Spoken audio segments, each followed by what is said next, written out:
जय हिंद। वर्तमान में एक कलयुग चल रहा है और इस युग में आपको दो हिंदू महाग्रंथ मिले हुए हैं, एक रामायण और एक महाभारत। अगर आप महाभारत की ओर बढ़ते हैं और महाभारत का अनुसरण करते हैं तो आज के समय में विनाश है, क्योंकि हर घर में महाभारत छिड़ा हुआ है। हर भाई भाई को जो है देखना नहीं चाहता है, भाई के प्रति ईर्ष्या द्वेष रखता है। यह ईर्ष्या द्वेष स्पष्ट तौर से जो है एक ऐसे मोड़ पर ले जाती है जहाँ पर भाई भाई से अलग हो जाता है, वह एक दूसरे का शत्रु हो जाता है।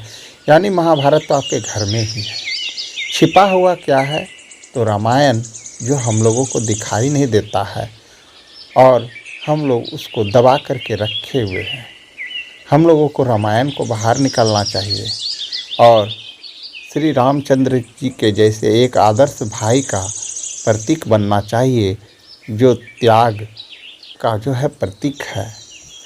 त्याग और समर्पण के कारण ये मर्यादा पुरुषोत्तम राम कहलाते हैं। इन्होंने कभी भी अपने भाई के प्रति ऐसे व्यवहार नहीं किए जो उनको खुद अपने नज़रों में जो है गिराए, बल्कि ऐसे व्यवहार किए कि वे पूरे संसार के नज़रों में श्रेष्ठ हो गए। क्या आज के समय में भाई भाई के प्रति ऐसा सोच पाता है? अगर ऐसा सोच ले तो सचमुच पूरा का पूरा संसार सुखमय बन जाएगा और सुखपूर्वक लोग परिवार में जीवन व्यतीत कर सकेंगे। आज समय आ गया है कि हमें भगवान रामचंद्र के कुछ गुणों को अपनाना चाहिए, जैसे धैर्यता। भगवान रामचंद्र जी ने बहुत जगहों पर, बहुत स्थानों पर अपने ऐसे विचारों को दिखाए जिनमें धैर्यता जो है पूरी तरह से साफ साफ दिखती थी। दूसरा, दयालुता। उनमें दयालुतापन था। दयालुतापन न रहता तो वो चाहते तो एक क्षण में पूरे लंका को समाप्त कर देते, लेकिन फिर भी वो रावण के पास संदेश भेजे, दूत भेजे और जो है समझौता के लिए आगे बढ़ने को कहे। अगला जो है पक्ष जो है अगर हम लोग देखते हैं तो उनकी आदर्श भावनाएं आती है, स्वभाव आता है जो दिखाता है कि वो कितने जो है पितृभक्त थे, मातृभक्त थे, जो कि पिता के वचन को पूरा करने के लिए वन की ओर चल पड़े और वे अपने भाई को राजगद्दी सौंप दिए। क्या आज के समय में कोई भाई कोई किसी अपने भाई को अपनी पूरी जायदाद संपत्ति दे पाएगा? जी नहीं, ऐसा आज का समय में संभव नहीं है।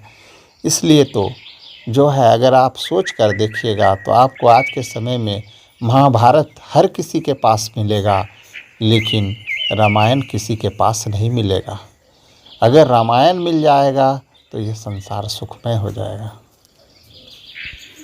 त्याग और समर्पण की भावना हर किसी इंसान के अंदर होती है, लेकिन आप त्याग नहीं कर पाते हैं। हम सब त्याग नहीं कर पाते हैं। आखिर ऐसा क्यों? इसका मुख्य कारण है हमारे अंदर महाभारत बैठा है। महाभारत बैठा है जो हमारे अंदर दुर्योधन रूपी ईर्ष्या, द्वेष, घृणा, ये सब एक तरह से कहा जाए तो अपनी अपनी जगह पर कोशिश कर रहे हैं कि हम एक दूसरे से कितना दूर हो जाएं। आप ज़्यादा नहीं, इतना सा सोच कर देखिए कि भगवान राम जितना अपने भाइयों के प्रति समर्पण रखते थे, त्याग रखते थे, उतना ही उनके छोटे भाइयों ने भी, चाहे लक्ष्मण हो, भरत हो, शत्रुघ्न हो, सब ने अपने भाइयों के प्रति उतनी ही श्रद्धा रखी और उतना ही त्याग किया। और इसी त्याग और समर्पण के भाव ने उन चारों भाइयों के बीच एकता स्थापित की और उस एकता के सामने उनके सामने जितने भी मुसीबत आए वह कम पड़ गया। और अगर ऐसा आज के समय भी देखा जाता है कि कुछ भाई गांव में ही रह जाते हैं, कुछ शहर चले जाते हैं, अर्थात कुछ वन चले गए, कुछ घर में हैं, लेकिन उस समय देखिए कि भगवान रामचंद्र जी वन में चले गए और जो कुछ भाई बचे वो अयोध्या में रह गए। ठीक उसी प्रकार से जैसे आज कुछ भाई घर में रह गए, कुछ भाई दिल्ली चले गए, लेकिन क्या रामचंद्र जी का कोई कुछ बिगाड़ पाया वन में? नहीं। ठीक उसी प्रकार से अगर आप भाई में एकता रहेगी तो आपका भी कुछ भी नहीं बिगड़ेगा।